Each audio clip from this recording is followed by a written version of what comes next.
Apa kabar kawan-kawan penikmat pertandingan catur? Kembali lagi dengan saya, Pecatur Pos Runda. Kali ini kita akan menyaksikan pertandingan pada Reykjavik World Cup. Ini adalah pertandingan yang terjadi pada tahun 1988, di mana akan mempertemukan Super Grandmaster yaitu Mikael Tal yang akan melawan Jonathan Spillman. Mari kita saksikan pada pertandingan kali ini. Dulu terkenal sekali yaitu dengan Alexin Gun, dimana ini adalah strategi yang digunakan oleh Alexin yang akan diterapkan oleh Mikael Tal. Mari kita saksikan pertandingannya, dimulai dengan pion di E4 King Pawn Opening, direspon dengan pion di D6 dan ini adalah Birch Defense, dilanjutkan dengan pion di D4, dijawab hitam dengan pion di G6 sekaligus persiapan untuk fianchetto gajah. Dilanjutkan kuda ke F3 dan hitam gajah ke G7 sesuai tujuan awal, dan dijawab dengan gajah ke E2 dan hitam kuda ke F6. Di sini putih melanjutkan dengan kuda di C3 dan hitam melakukan rokade di langkah kelima dan putih juga melakukan rokade di langkah ke-6.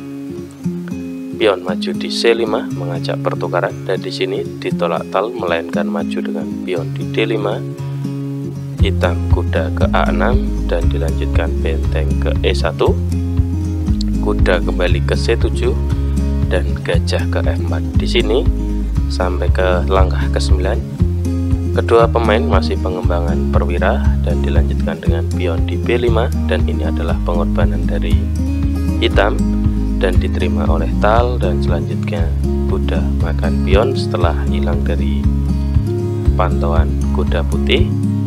Di sini dilanjutkan dengan kuda makan kuda dan dimakan kembali dengan menteri hitam. Gajah ke C4 mengamankan pion dan direspon kuda ke F6 setelah diancam benteng. Di sini pion maju di H3 dan dijawab benteng ke E8, benteng ke B1 dan dilanjutkan pion di A5. Putih merespon dengan menteri ke D2 dan menyambungkan kedua benteng. Hitam menteri ke B6 dan benteng ke E3 dan gajah ke A6 mengajak pertukaran, dan di sini diterima putih dan dimakan kembali dengan menteri hitam. Benteng ke B1, posisi menumpuk dan ancaman pada pion, dan di sini raja ke F8 dengan tujuan yaitu mengamankan pion dari aduan, dan dijawab kuda ke G5, menteri ke B7 dan pion maju di C4 sekaligus mengamankan pion dan memperkuat pion di B2. Pertandingan dilanjutkan dengan menteri ke B4 mengajak pertukaran, dan di sini dijawab putih dengan menteri ke E2 dan di sini menumpuk tiga perwira yaitu benteng dan menteri, dan terjadilah Alexin Guns atau serangan Alexin. Di sini dilanjutkan dengan pion maju di H6. Di sini jika kita kembali dulu, jika responnya adalah dengan benteng maju, maka yang terjadi adalah gajah makan pion. Jika dimakan maka akan terjadi sekat mat. Setelah kuda makan maka akan terjadi sekat mat. Dan di sini putih bisa mati di langkah ke-24. Maka dari itu pilihannya adalah dimulai dengan pion maju di H6 dan setelah kuda makan pion di F7 dan direspon dengan raja makan dan benteng ke B3. Karena apa? Jika di sini pilihannya adalah dengan benteng makan, maka yang terjadi adalah pertukaran dan dirasa raja masih aman untuk bertahan dan hitam posisi unggul dengan perwira 4. Maka dari itu pilihan dari putih yaitu dengan benteng ke B3 dijawab dengan menteri ke A4 dan sekat, otomatis raja mundur ke F8 dan benteng ke B7. Di langkah ke-25 posisi putih sangat diuntungkan karena sudah mendekati petak raja. menteri makan pion di C4 dan dijawab dengan gajah ke D6. Jika pion makan, maka akan terjadi skakmat dalam satu langkah.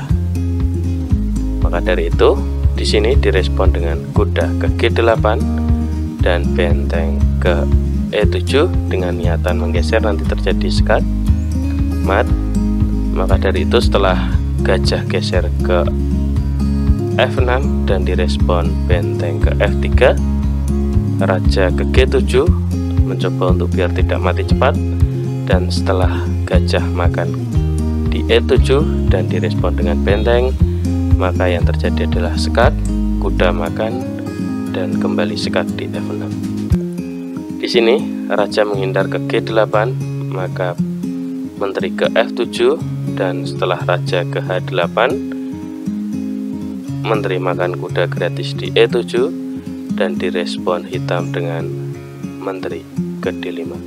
Dan di langkah ke-34, di sini hitam menyerah setelah benteng menumpuk dengan menteri.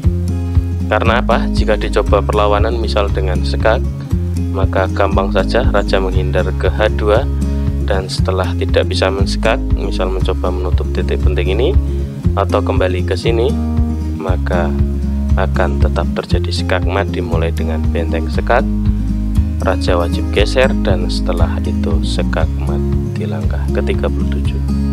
Maka dari itu pertandingan kali ini dimenangkan oleh Mikhail Tal. Oke, terima kasih teman-teman sudah menyaksikan. Mari kita saksikan pertandingan-pertandingan selanjutnya dengan cara mensubscribe, share, like, dan komen untuk konten kali ini. Terima kasih.